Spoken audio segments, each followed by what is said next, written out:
नमस्कार, number one India news में आप सभी का एक बार फिर से बहुत बहुत स्वागत है और मैं हूं आपके साथ शिवानी शर्मा। इस साल के अंत में होने वाले गुजरात विधानसभा चुनाव की तैयारी बीजेपी ने साल की शुरुआत से ही शुरू कर दी थी। वहीं कांग्रेस अभी तक अपनी पार्टी के नेताओं को ही सहेजने में लगी हुई है। जी हाँ, जिसका पूरा फायदा आम आदमी पार्टी उठाना चाह रही है। आप पंजाब के पैटर्न पर गुजरात में भी चुनाव प्रचार और मुफ्त योजनाओं की में व्यस्त है।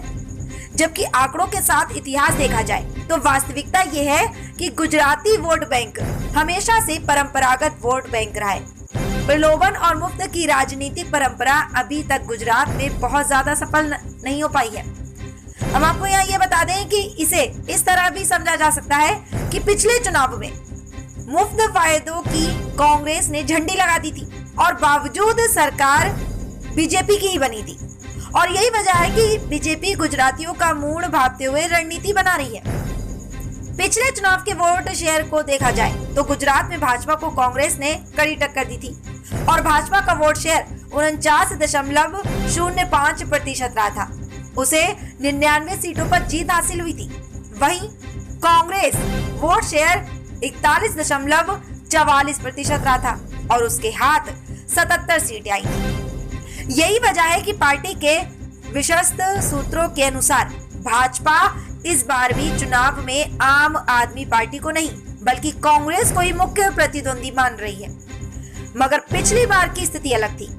पिछली बार गुजरात का चुनाव पहला चुनाव था जो नरेंद्र मोदी के मुख्यमंत्री पद से हटने के बाद लड़ा गया था।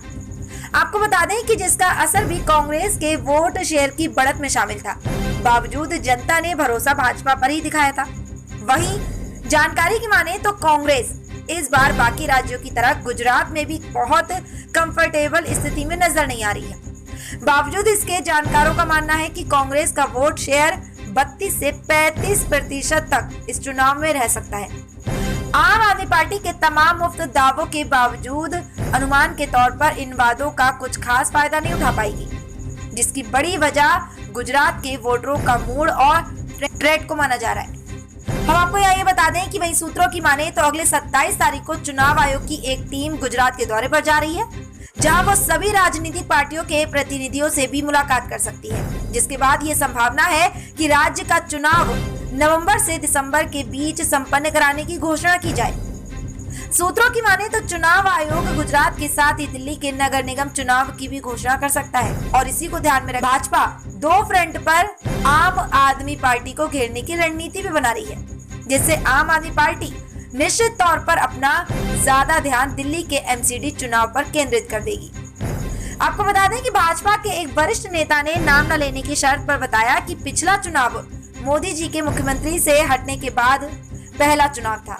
इस वजह से कांग्रेस को कुछ सीटें मिल गई थी।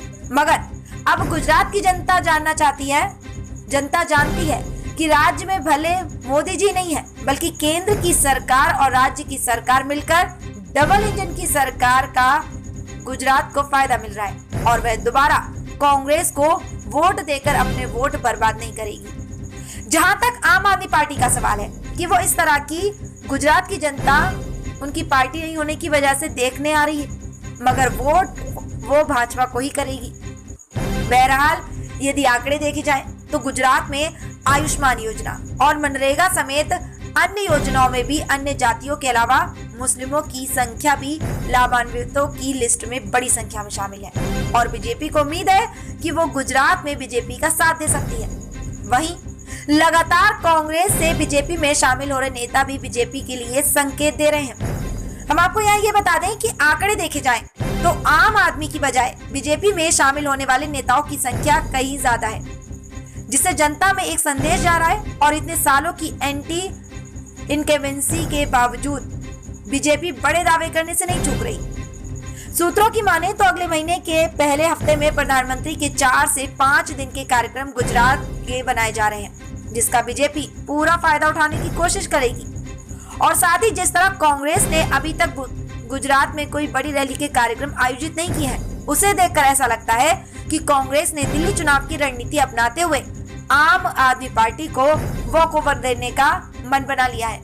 लेकिन गुजरात के वोटिंग पैटर्न विपक्ष को बहुत ज्यादा फायदा देते नजर नहीं आ रहे हैं। कांग्रेस फिलहाल विपक्ष से लड़ने की बजाय अपनी पार्टी के नेताओं की नाराजगी में ही उलझी हुई है।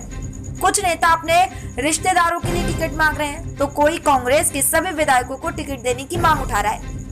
ऐसे में ये देखना दिलचस्प होगा कि बीजेपी इसमें क्या रणनीति अपनाती है, क्योंकि पार्टी के सूत्रों की माने तो बीजेपी मुख्यमंत्री का चेहरा दिए बगैर गुजरात में नरेंद्र मोदी के नाम पर ही चुनाव लड़ेगी। लेकिन एंटी इनकम्बेंसी को देखते हुए क्या पुराने सारे चेहरे बदल दिए जाएंगे या नहीं, या उन्हीं चेहरों पर एक बार फिर दांव खेला जाएगा? इस पर पार्टी के वरिष्ठ नेताओं के बीच मंथन जारी है।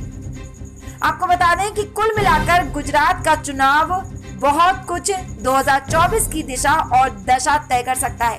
देखिए पूरी खास रिपोर्ट।